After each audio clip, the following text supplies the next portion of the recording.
Dana pensiun adalah program yang menyediakan manfaat finansial kepada penerima setelah pensiun atau mencapai usia tertentu. Dana ini dibentuk untuk membantu penerima menghadapi masa pensiun dengan pemberian tunjangan yang layak. Sesuai dengan Undang-Undang Sumber Dana Pensiun berasal dari anggaran pendapatan dan belanja negara atau APBN.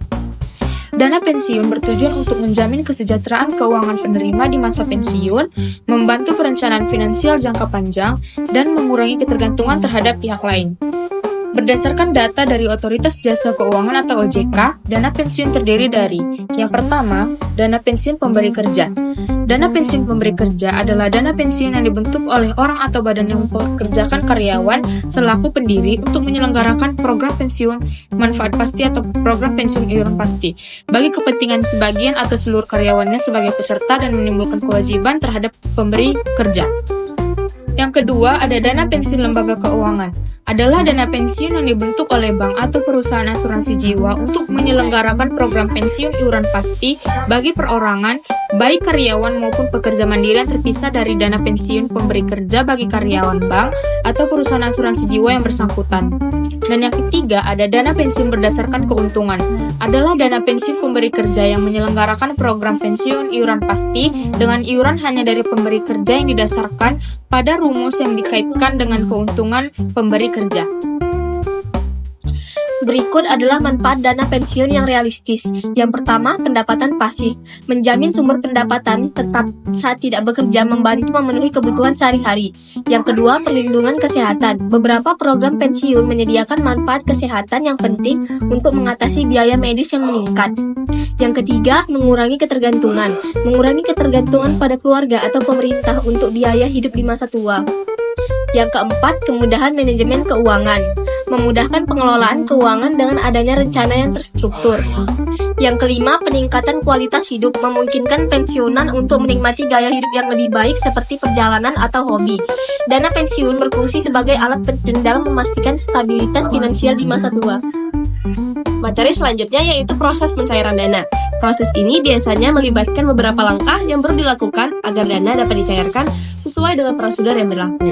Berikut ini adalah langkah umum dalam proses pencairan dana. Yang pertama, pengajuan permohonan. Pihak yang membutuhkan dana harus mengajukan permohonan pencairan dana. Biasanya hal ini bisa dilakukan melalui sistem aplikasi yang disediakan oleh lembaga atau instansi terkait. Kedua, verifikasi dokumen. Setelah pengajuan diterima, dokumen-dokumen harus diverifikasi untuk memastikan bahwa data yang diberikan valid. Misalnya, identitas pemohon, tujuan penggunaan, dan informasi lainnya. Yang ketiga, persetujuan pencairan. Setelah dokumen diverifikasi, pihak yang berwenang akan meninjau dan memberikan persetujuan untuk pencairan dana. Keempat, proses administrasi. Setelah persetujuan diproses, bagian keuangan akan menyiapkan dana dan melakukan pencatatan dalam sistem mereka. Kelima, transfer atau pembayaran.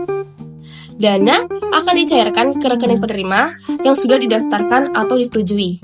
Ini dapat dilakukan melalui transfer bank, pencairan tunai, atau metode pembayaran lain sesuai kebijakan dari instansi. Terakhir, konfirmasi pencairan. Setelah dana berhasil ditransfer, penerima akan mendapatkan konfirmasi pencairan. Nah, waktu ini membutuhkan proses yang bervariasi, tergantung pada kebijakan dan jenis dana yang dicairkan. Mengelola dana pensiun memerlukan strategi yang cermat untuk menjaga stabilitas dan keberlanjutan manfaat bagi penerima di masa depan. Nah, adapun tantangan dalam mengelola dana pensiun meliputi: yang pertama, ada risiko investasi, di mana dana pensiun diinvestasikan di berbagai instrumen yang memiliki risiko seperti saham atau obligasi. Fluktuasi pasar dapat mengurangi nilai dana pensiun. Lalu yang kedua, inflasi, di mana mengurangi daya beli uang yang dapat berdampak pada nilai manfaat pensiun di masa depan jika tidak diantisipasi. Yang ketiga, umur harapan hidup.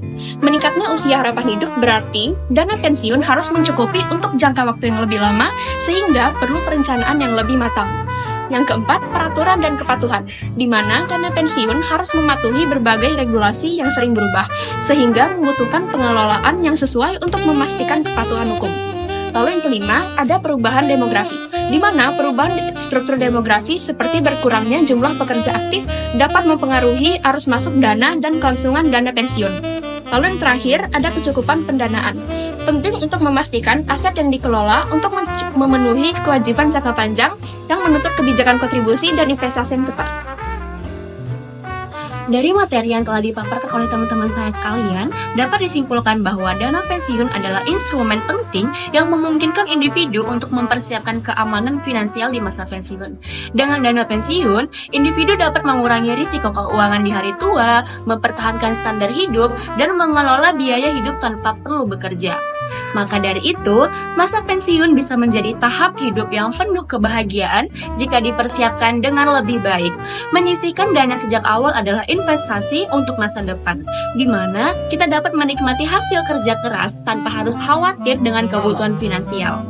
Dengan itu, dana pensiun setiap orang dapat mengurangi beban hidup di masa tua, serta menjalani kehidupan yang mandiri dan lebih tentram.